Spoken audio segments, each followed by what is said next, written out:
Celeb Savant is a career retrospective type interview focusing on singers, actors, and industry experts. Join Barrett Edelstein now as he dives into the entertainment world.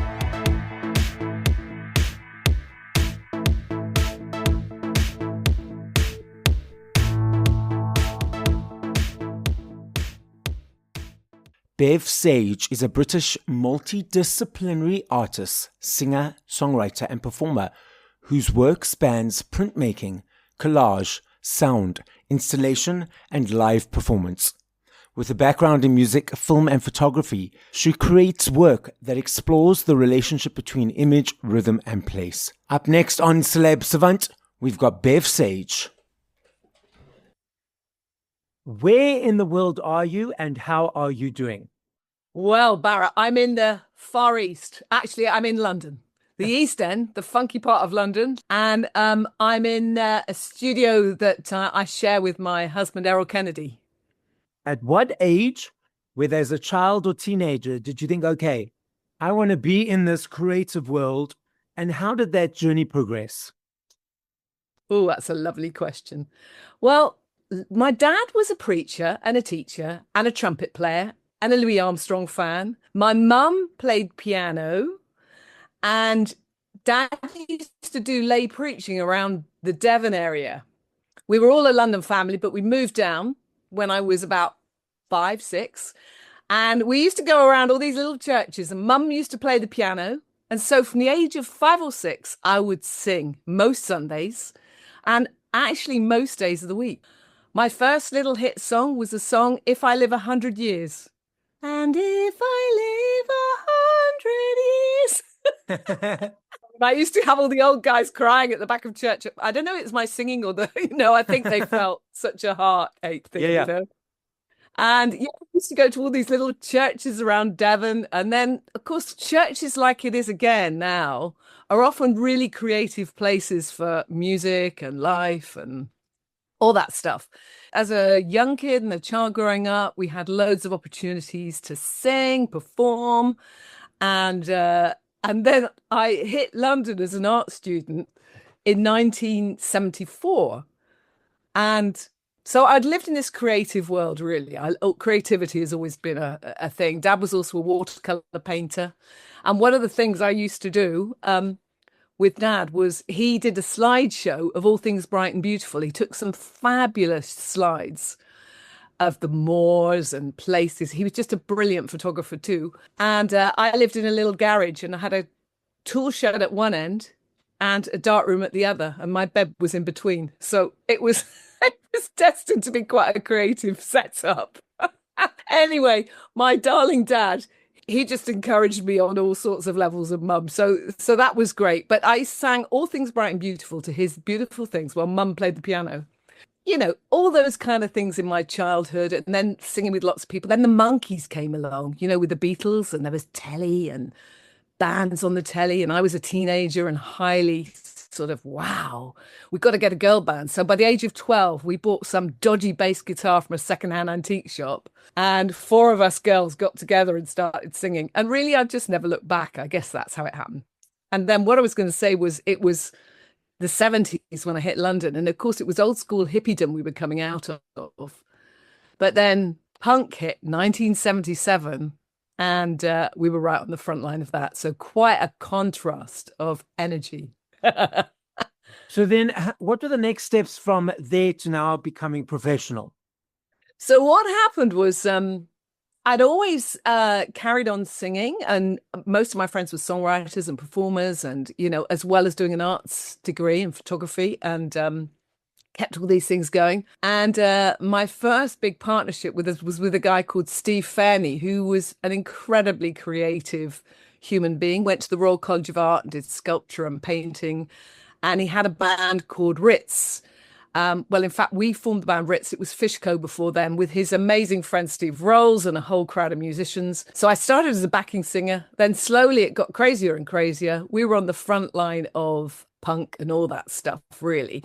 And we were a new wave band. And we suddenly went from, well, it was pre-new wave. It was coming out of the whole hippie thing where you told stories in songs. So we sang songs about, Jimmy Bootlace Cellar, a bit like, the Ricky Ross, Dignity, those kind of story songs, which I still love.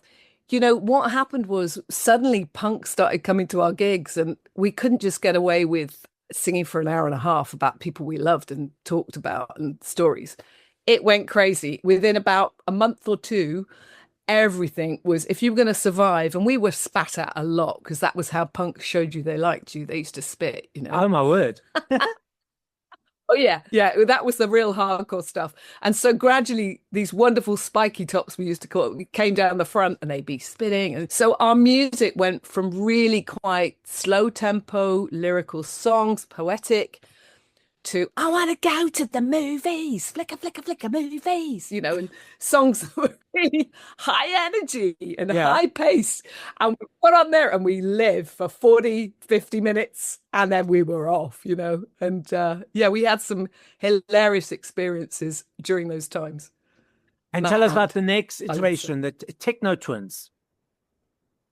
Yeah, well, actually, we went from Ritz. Ritz was looking like it was going to make it, and some of the best stuff. I love some of the tracks we did as Ritz as well. They're still great songs, but sadly, we couldn't carry the whole team. So, my partnership with Fanny, which was personal and excitingly creative as well, carried on, and we just thought we're going to have to strip back and move into, because we hadn't made it as Ritz, and we did another incarnation as as Famous Names. We were very art school, very visual.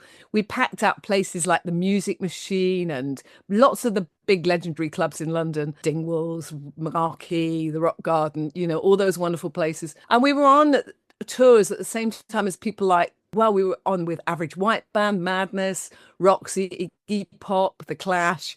It was all that sort of time. And some great female artists were coming through, like The Tourists, the amazing Annie Lennox, obviously Debbie Harry, Blondie. It was all that exciting time. We didn't hit it through that. We never really translated onto record, which, if I could teach myself something now, it would, looking back, it would be, I loved live performances. We loved the live shows and we invested everything into that, we really did. But we had foam neck guitars, we had crazy TV screens, we had all sorts of visual things that we did, but we didn't sound great on record. And unless you have a record and a hit, you don't make the history books, and you don't make it's pre-video as well. And there was a moment where Trevor Horn, you probably remember Trevor Horn doing Video Killed the Radio Star. Yes. And he said to us, we called us in one day, said, I think the Techno Twins would be great to do this record. And then nothing happened. And I think he must thank God that nothing happened and that he did it, because Buggles. Yes. And what a legend Trevor Horn is. What a legend he is, Brilliant. I met him one morning on Portobello Road when he just mixed Two Tribes with Frankie Goes to Hollywood. Yes. Do you remember that? And I bumped into him. And he said, Bev, I've done the best thing I have ever. He said, this record is something else. He was so excited. It was about 7:00 in the morning and he'd been on an overnighter, and he was just high. And, it's interesting because I look back at my career, which most people won't know very much about, actually, because I haven't made the charts in the big way or the history books. But what has been amazing is I've been so close to so many people who have just taken off and gone. And it's been a joy to see that, Back to your question to me, Barrett, we were signed to Warner Brothers for songwriting. And we were doing early dance music as the Techno Twins. This is what we focused on. We thought, right, there's no guitars anymore. That's done. What we're going to do now is we're going to go. We had a genius friend called Dave Hewson, really fabulous. And he knew all the Roland synthesizers, vocoders, and these sounds were so exciting to us. And it was the late 70s and, 79, really at the cusp. And we hadn't made it as Ritz. It wasn't happening. We toured for years. We'd done so many shows. So we thought, right, signed to Warner Brothers for publishing. And we were doing Gospel Music Goes Dance. Now, I thought dance music could potentially maybe last a season or two. I had no idea it was going to become the genre. We had no foresight or vision that dance music would become the absolute incredible thing it's become, forever, really. Anyway, basically, we were doing dance kind of beats with techno because of the kind of instruments we were playing, vocoders, we were playing with vocals.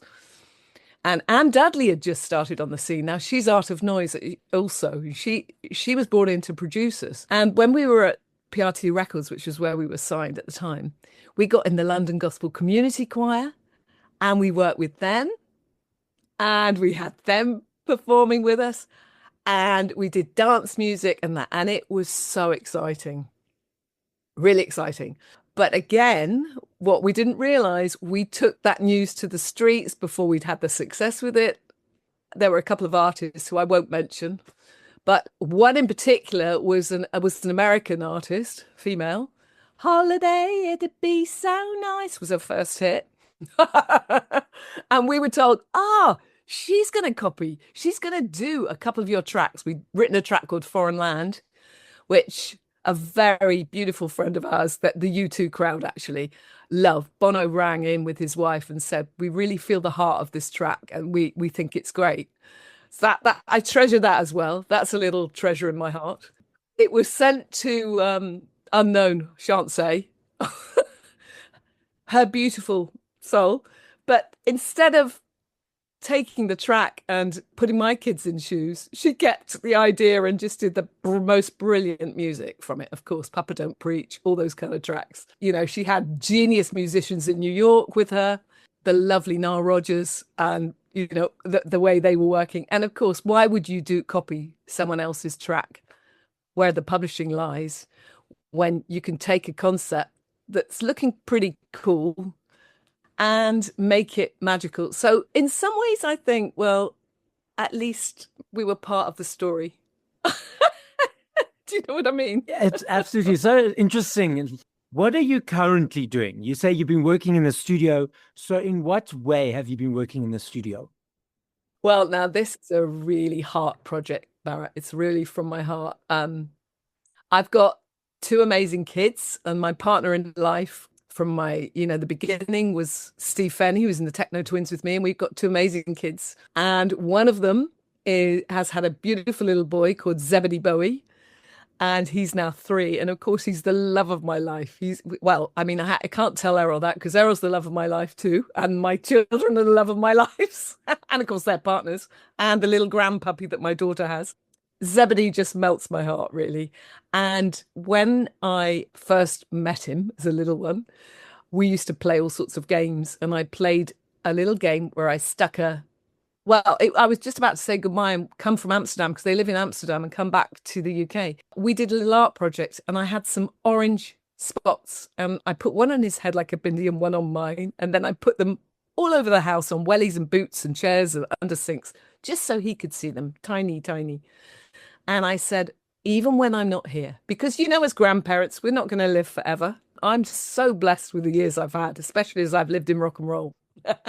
So I really am happy. I want him to know wherever I am and however long I last, that he will always be loved, So that's what the story's about. And I've been in the studio with Errol Kennedy, who was in a band that the Techno Twins supported back in 1981. Their first tour was in the Heat of the Night tour. And we supported them as the Techno Twins.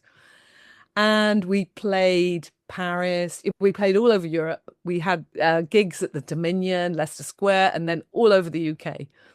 Anyway, he said, why don't we do some music together for Dottie as well? So I've done this Dottie project where it started as an art project. Then it went into a poem that's on his little bedroom wall when he was 2. And I read that at his party. Then when he was 3, my son Jake and I wrote a book and illustrated it, and we've got the book, and now we've done the music. And so we're just about to take it out, and I can't wait to share it with you when I can legally. I'm trying to learn my lesson from the past and just take it somewhere good to share it. Get a publisher and a good deal. Obviously, with that other situation you mentioned earlier, but have there been other situations where you've sort of been bitten because you were too eager to get things out there? That's interesting, actually, because I think probably how people would describe my artistic life, my creative life, is, we're ideas factory, if you like ideas. Mm. Very happy to work very hard at seeing them through. No standing back from that. But, I've worked in music, in television, in the entertainment industry in its broadest sense, in the art world. And it's the same everywhere. There's a mixture of, if you have a great idea, how far do you share it before you protect it? That's a tough question. The other one is, are you safe? I wrote some amazing TV ideas too. I also worked. I knew you had to work in the industry. So I was working because I had just been widowed. Steve died in 1993. So the Technos was done. I couldn't really carry on with music then. And we had two beautiful kids, 6 and 8, that I wanted to take care of. And so I grounded down and went into TV, BBC Bristol, HTV, presented arts programs, made programs. And I made some really exciting programs with studying the dub, looking how the dub went from Jamaica to Bristol, through the scene, through America. And I had great people like Tricky, Smith and Mighty, Massive Attack, the Bristol scene. There's a great Bristol scene, highly creative. And I was able to tell that documentary, also Nick Park's documentary about how he went from Wallace and Gromit, A Grand Day Out, which my little kids watched when they were babies, 2 and 4. They watched the rushes of that. And then he went on to become the most amazing storyteller and animator, and just brilliant. And also, one thing I was thinking about, I thought I'd share with you too, was I did a program about WOMAD. And of course, that's Peter Gabriel. And I always remember, I got to the end of it, and that he had the most creative, it was 10 years of WOMAD. And Nigel Kennedy was there, drummers of Burundi, Jar Wobble, so many amazing people. And Boy George came down, I think, and also Bob Geldof, and I interviewed lots of them. But I remember at the end saying to the producer, why haven't we interviewed Peter Gabriel yet? And they said, well, we haven't been able to get hold of him. So I said, what do you mean? We're doing a program about his thing. We need to speak to him. So anyway, I'd noticed that if you wanted to speak with him, he walked alone. He was a very kind, good gentleman. He cared so much about the people that were in his space. So I said, leave it with me. And I went off and walked alone, and I bumped into him because he walked alone. And, a lot of people in the industry like to have a lot of people around them. But it was a really interesting lesson for me. I thought, wow, this is cool. And he said, oh, Bev, how's it going? So I said, it's going good. We're making the program look great. We've got chroma key background. And I talked about the program and how it was. And he said, do you need anything? And I said, well, funnily enough, we haven't got you, and I'd love to do an interview with you. Would that be possible? And he went, yeah, what are you doing now? Is now a good time for you? And I went, just give me a minute. I'll just go and find the crew and I'll be back. And they were all eating. I was like, quick. He's in the barn. We can talk, And he was so generous to us again. He gave us half an hour of his time. And one thing I loved about what he said, we were talking about music and the producers. It was so creative. He had studios in the garden, in his barn, and in his lovely big mill studio all over. But he said, the thing about music is that the drums are the spine of music. And I was passionate about this because my son, Jake, in his grief for the loss of his father, he drummed. I got him saucepans to start with, and there was one of my besties, her brothers were in a band called The Egg, who did a track with David Guetta. You got me living and dancing, falling, that one. They're just sweet people. And Math, who's the drummer, he came over and drummed with Jake on saucepans. And that's how it started off when he was 6. And I think drumming is the most fantastic thing. I still budget for my CDs. For me, it's a thank you to you guys for all the hard work that you do. I love the journey of the choice, the unpacking, the booklets, listening to song from 1 to whatever number. I'm not sure if you are or not aware, massive uptick of physical around the world. About 3 weeks ago, I read an article in Variety where they said in the US last year, $1.04 billion spent on vinyl, the biggest since 1983 last year.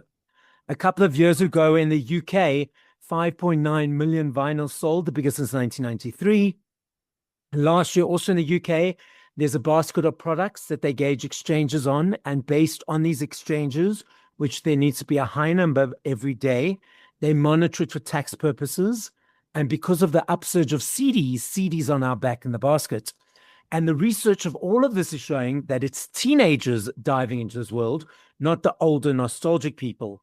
Then we have Spotify and all these DSPs people consume music on. What is your observation of the landscape at the moment?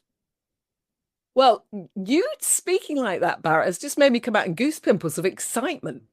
I just love it. I think it's thrilling because for me, there's nothing like an album. I've got some albums. I thought I'd put them behind me so you could see them.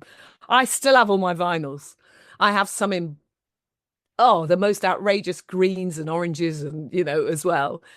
And I love vinyl. I never forget buying albums and taking them home and that smell and you put them on and then you look at the lyrics, you get to know the artist in a very much more in-depth way, in a sense, I think, because you pour over it and pour over the stories. And for us, I suppose when punk hit, it kind of ripped away a lot of that. Although some of the stuff we've written, like Techno Refugee, those lyrics still stand up, and I just love people to rediscover them. So what do I think about it? I think it's wonderful. I think it's just brilliant. And I need to find myself a record company to talk to to get some of the old stuff out. CDs too. It's interesting you mentioned lyrics. I speak to a lot of people who are not necessarily in the industry. They're just general listeners. And they're like, oh, I love this song, or I love that song. And two songs come to mind very quickly. So Chandelier by Sia, because she was an alcoholic, and that whole song is about her staying sober. And that other song, A Gypsy Woman by Crystal Waters, that la-da-dee, la-da-da, that dance song. And it's all about a homeless woman.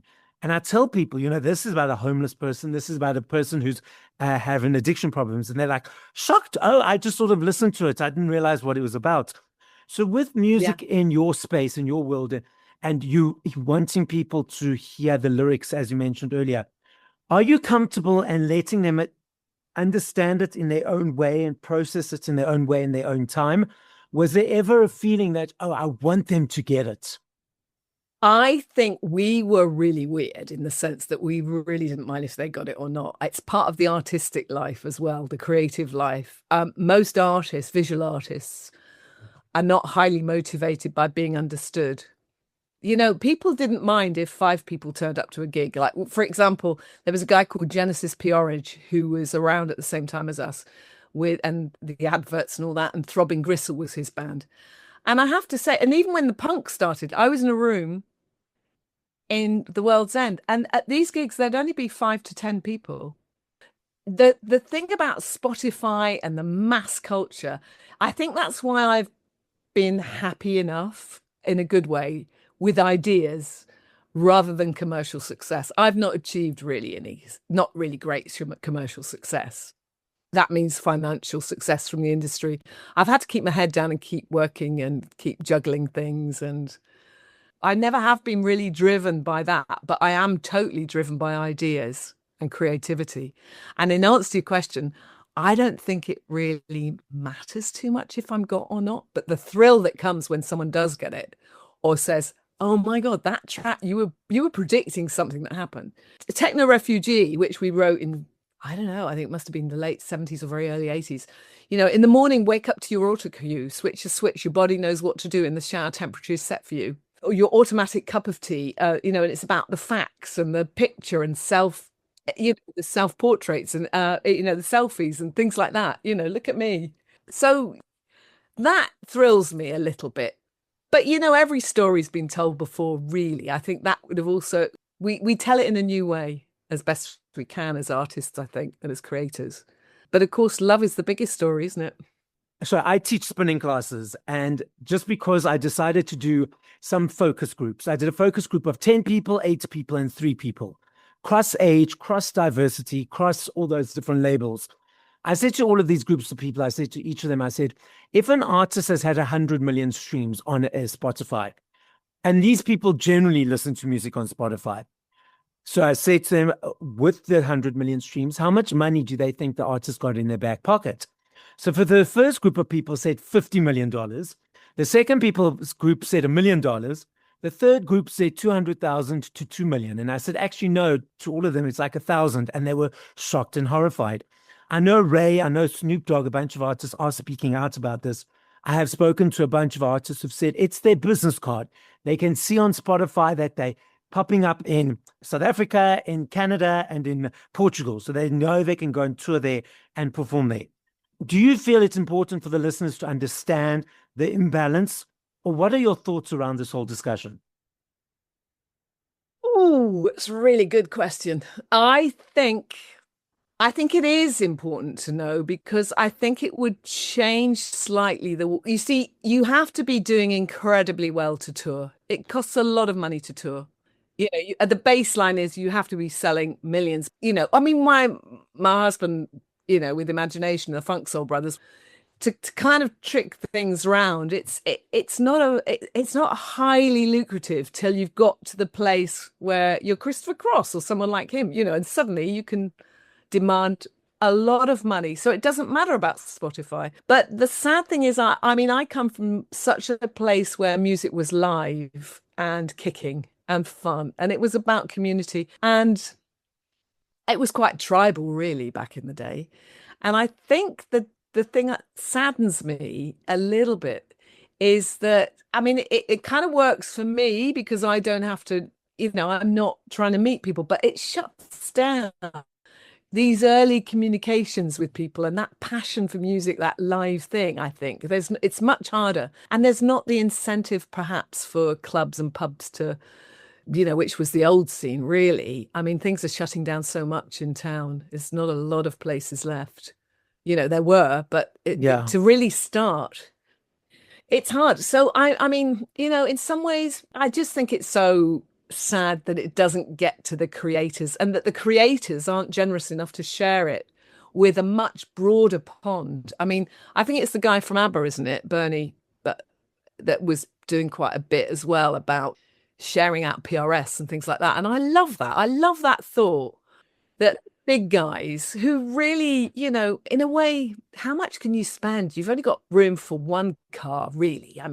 That's healthy, one outfit a day, one toothbrush, a few meals with people you love. You know what I mean? We don't need stacks and stacks, really, of houses and stuff. It just becomes a whole different thing, I think. And I just think you've hit on something that really makes me mourn for the music industry, really, that it's not shared more on the creative, like the mud gulpers in the aquatic life of a fish tank. The mud gulpers at the bottom have a very important job, and okay, that might be the baseline of creativity and starting, but the joy that can give people in community. And Errol and I, during lockdown, we did a thing called Drumathon, and basically we would try to think of a way in which we could help people. And as I said, I'm not really highly commercial, so there's no way anything I could think of would earn money, but he's a great drummer.